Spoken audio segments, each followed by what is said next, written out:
Your guys don't understand the real threat. Not like we do.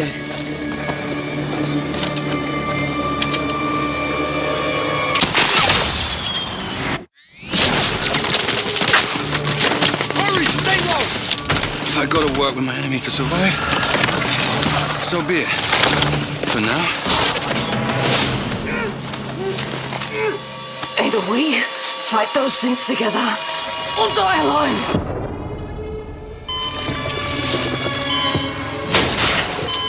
Hang up the phone.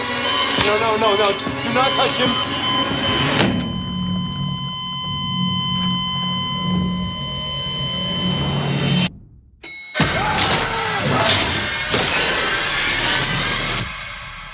So a brand new AAA single-player shooter just got revealed, and it's coming from some of the most talented devs in the industry. We're talking ex-Naughty Dog, ex-Infinity Ward, former PlayStation veterans, and after nearly 5 years of complete silence, they've finally shown us what they've been building.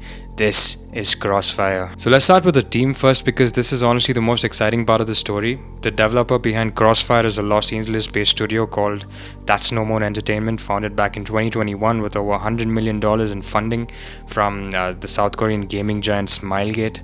The founding team is stacked with industry veterans. We're talking ex-Naughty Dog designer Jacob Minkoff and former PlayStation Visual Art studio head Michael Mumbawa. So this is a team that has shipped some of the most acclaimed games ever made. And then nearly after 4 years of complete radio silence, they finally stepped into the spotlight at Summer Game Fest 2026 to reveal their debut title.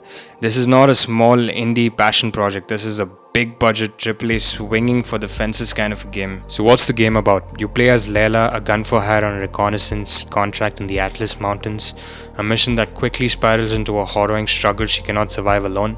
Enter Cross, an opposing operator, trained, lethal, and the absolute last person Layla would ever choose to trust. But trust isn't the point, making it out alive is. The two are stranded and ideologically opposed, but their fragile alliance becomes the only path through the existential threat ahead.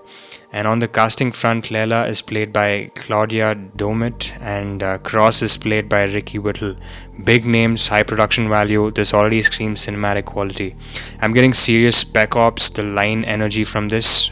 Two people who should be enemies, forced to survive together. That kind of tension is a chef's kiss for storytelling. Now let's talk about gameplay, because this is where it gets really interesting.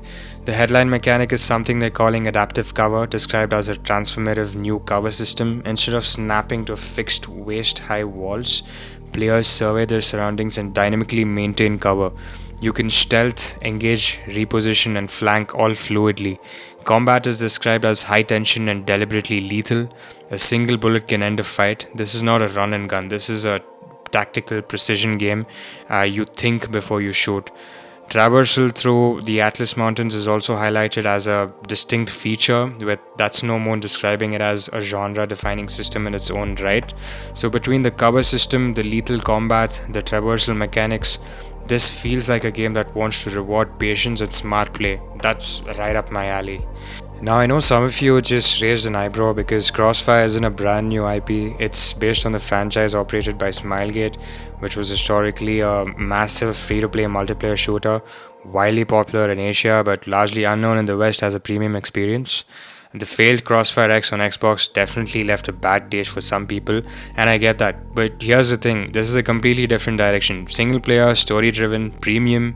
The name is the same, but the vision is entirely new. This is That's No More's new IP to tell a story that clearly believes in a deeper storyline. So don't let the name put you off. So where do I stand on this? The trailer is pre-alpha footage. No release date has been announced yet, but for a pre-alpha bit, it looks pretty good. The production value is genuinely impressive. The setting is fresh, the cast is strong, and the developers seem to be working really hard on it, this time especially. If That's No More can deliver on even half of what the trailer promises, Crossfire could be one of the most compelling single-player shooters we've seen in years. So I'm definitely wishlisting this game. I'd strongly suggest you do the same. Drop a comment in the comment section. Let me know if you're excited for this Crossfire. Let me know if you're skeptical about this. And I will see you on the next one. Peace.